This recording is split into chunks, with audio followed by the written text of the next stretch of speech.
Sebagai manusia, pastinya kita pengen dong hidup tuh bahagia. Banyak dari kita yang berpikir bahwa kebahagiaan tuh ada di luar sana dan kita harus cari.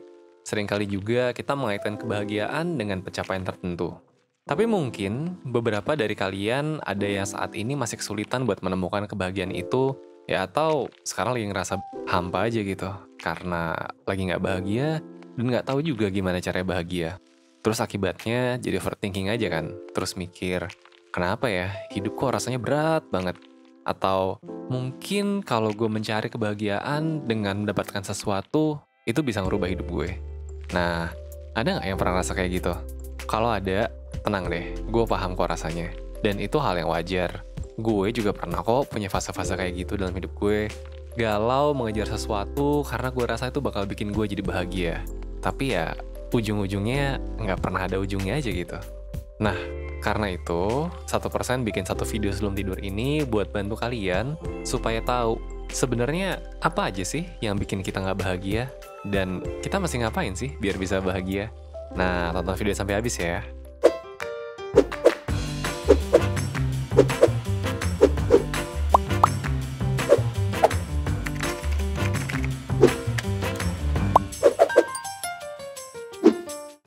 Kalau ngomongin soal kebahagiaan, mungkin beberapa dari kalian masih ada yang mikir seputar pertanyaan dasar kayak, sebenarnya kebahagiaan itu apa sih sebetulnya? Apa coba? Nah, sebagian besar dari kita berpikir bahwa yang namanya kebahagiaan itu terkait sama sebuah pencapaian tertentu. Jadi kalau kita nggak bisa dapetin itu, kayaknya nggak bisa gitu. Atau kayaknya tuh rasanya tuh kayak nggak berhak gitu buat bahagia. Pencapaian ini bisa macam-macam ya. Ada yang bentuknya materi gitu, misalnya duit, atau punya aset, atau apa gitu. Bisa juga dalam bentuk kekuasaan, misalnya punya jabatan apa gitu. Atau dalam bentuk popularitas, wah seterkenal apa, punya berapa followers gitu. Ada juga yang berpikir pencapaian ini dalam bentuk relasi. Misalnya pingin punya temenan sama siapa gitu, atau pingin dihargain sama siapa, atau ya simply pingin punya pasangan kayak gimana gitu. Salah sih enggak ya, cuman sebetulnya kebahagiaan itu tidak sepenuhnya terkait sih sama hal-hal kayak gitu. Oke, sebelum lebih lanjut, gue bahas teori dikit ya. Menurut kalian, kebahagiaan itu adanya di mana coba? Di mana? Nah, kebahagiaan itu adanya di otak. Kita ambil contoh hal kecil deh yang bikin bahagia. Misalnya nih, lo lagi dengerin lagu yang lo suka banget, lagi pakai earphone, di ruangan yang sepi, terus sambil ngangguk-ngangguk, sambil bersenandung sendiri. Bahagia nggak? Ya bahagia dong. Nah, itu kan sebetulnya perasaan bahagia itu yang ngerasain otak kita. Pas ada suara masuk ke telinga, telinga tuh ngirim sinyal ke otak. Terus otak kita ngeh gitu kan, wah ini lagu yang gue suka nih, wah ini enak nih kayak gini nih. Nah, terus otak kita juga yang menerjemahkan bahwa itu adalah sesuatu yang menyenangkan. Jadi, kalau kita mau tahu apa yang bisa bikin kita bahagia, yang perlu kita cari tahu, ya cara kerja otak kita dalam mempersepsikan kebahagiaan. Apa sih yang sebetulnya diartikan sebagai kebahagiaan oleh otak kita? Baik itu jangka pendek, kayak tadi ya, dengerin lagu sambil ngangguk-ngangguk gitu. Atau yang jangka panjang gitu, misalnya kita ngomongin hidup. Nah, Morten Kringelbach, seorang profesor neuroscience dari Denmark, itu pernah meneliti tentang hubungan antara kehidupan seseorang dan apa yang dipersepsikan sebagai kebahagiaan di otaknya. Secara singkat, menurut penelitian tersebut, hal yang membahagiakan adalah hal-hal yang bisa kita nikmati tanpa kita berharap lebih. Nah, familiar nggak sama kata-kata itu? Menikmati tanpa berharap lebih. Atau kalau bahasa 1%-nya, kebahagiaan itu adalah bersyukur dan enjoy the process. Nah, jadi ketika kita mengejar sesuatu nih, suatu hal yang sekarang belum ada di hidup kita bahagia nggak? Ya nggak dong. Karena ketika kita ngejar sesuatu, ya itu artinya kita berharap lebih. Gue nggak bilang bahwa lu nggak boleh punya goal dalam hidup. Tapi berpikir bahwa lu baru bisa bahagia ketika lu berhasil mencapai itu, ujung-ujungnya adalah sepanjang proses lu ngejar hal tersebut, lu jadinya nggak bisa bahagia. Dan nggak ada jaminan juga kan bahwa ketika lu berhasil dapetin yang lu mau, lantas lu bakal jadi bahagia. Bahagia itu bisa terjadi di hidup lo sekarang, dan itu bisa lo lakukan dengan mengubah mindset lo. Lebih mudah mana coba? Belajar mengubah mindset lo di sini sekarang, supaya lo bisa bahagia ya di sini sekarang gitu. Atau terus berusaha ngejar target lo dengan segala keringat dan air mata lo, terus belum tentu bahagia juga kan nanti ujungnya. Kayak pernah gak sih lo pingin banget beli sebuah barang gitu ya, terus lu perlu berusaha lumayan banyak buat dapetinnya. Mungkin lu perlu nunggunya lama gitu, atau lu mungkin perlu nabung dulu gitu buat bisa beli barang tersebut. Coba, berapa persen coba dari semua cerita kayak gitu di hidup lo yang berujung bahwa ketika barangnya udah lu dapet, terus ya lu beneran puas dan jadi bahagia dalam waktu yang lama? Sering mana coba? Sama pas lu udah beli dalam beberapa hari atau bahkan mungkin dalam beberapa jam gitu. Terus ya udah lu udah bingung sendiri aja. Tuh benda bisa lu apain lagi gitu. Terus jadi kepikiran aja kan, worth nggak sih kemarin-kemarin gue nunggu dan nabung buat benda ini? Nah, kayak gitu kalau misalkan lo berpikir kebahagiaan itu adanya nanti setelah lu tunggu, setelah lu kejar. Nah gimana? Sekarang lo masih mikir nggak bahwa ngejar sesuatu di masa depan itu cara ampuh buat bahagia? Atau lo udah sadar bahwa ya kebahagiaan itu ya mending dibikin di sini dan sekarang aja? Caranya gimana? Dengan cara mengubah mindset soal kebahagiaan. Nah, kalau mau ngubah mindset supaya lo bisa bahagia di sini sekarang, gue lanjut nih. Gue bakal ajarin soal apa yang harus lo lengkapi di hidup lo sekarang biar lo bisa bahagia. Jadi, salah satu teori yang sering dipakai orang untuk mendefinisikan kebahagiaan adalah dengan cara memenuhi kebutuhan. Salah satunya pakai kerangka tingkat kebutuhan Maslow. Kalau lo mau tahu lebih lanjut, lo bisa cek nih di video kita yang ini ya. Tapi nanti aja nontonnya. Kita lanjut dulu. Sebetulnya, ada beberapa kerangka pemenuhan kebutuhan yang bisa lo pakai. Dan 1% sendiri, ngebangun kurikulumnya ya dasarnya seputar hal ini sebetulnya. Kalau lo pernah ikut webinar atau kelas online 1% ya, lo pasti pernah lihat deh nih kerangka kurikulum 1%. Emang mirip-mirip sebetulnya sama teori Maslow. Ya emang kita sesuaikan aja gitu sama kehidupan zaman sekarang berdasarkan problem-problem yang kita temui sepanjang kita menjalankan layanan konsultasi. Gue jelasin dikit ya soal konsep kebahagiaan dalam kurikulum 1%. Coba deh, kalian lihat di layar ya, di gambar itu, kebutuhan pertama yang harus kalian penuhi adalah kesehatan mental dan fisik.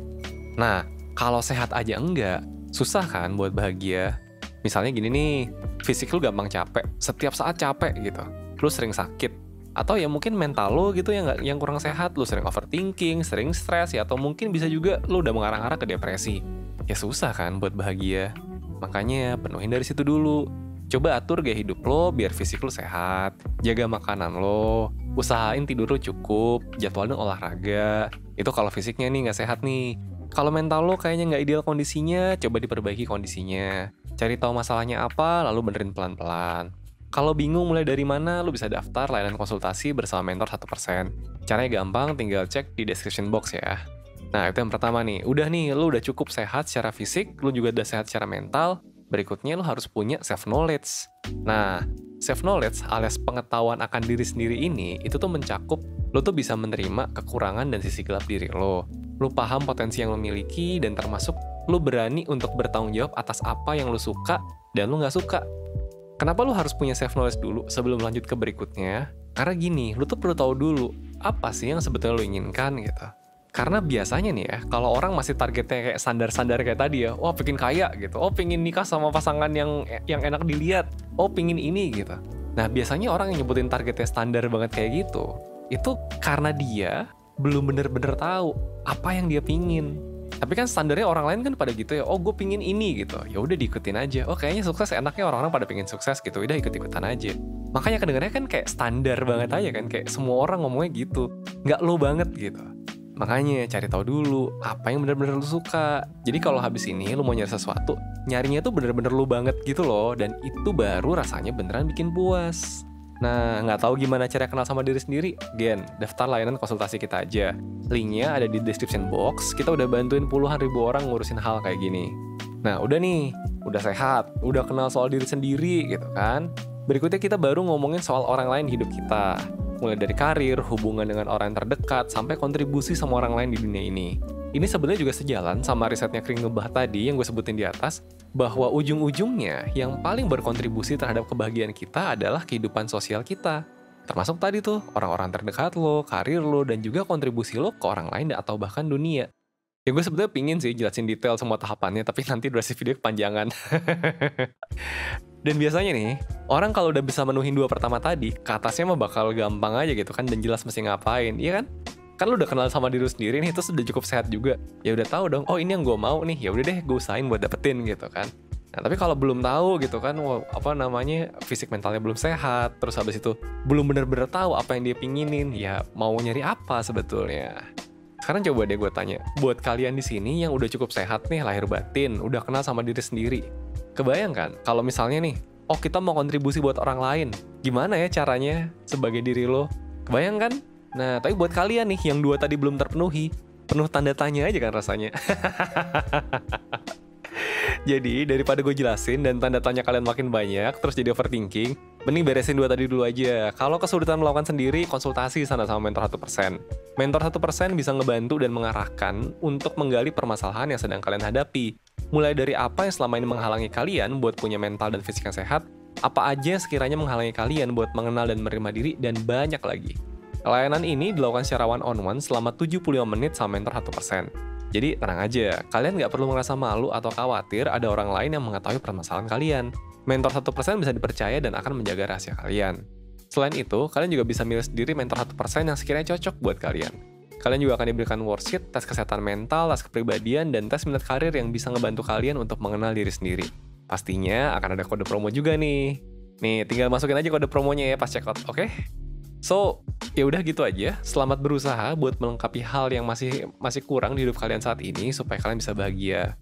Kalau misalkan ngerasa butuh buat dibantu, ya udah daftar konsultasi 1% aja ya. Ya udah, sekian dulu dari gue. Semoga kalian semua bahagia. Gue Rizky dari 1%. Bye.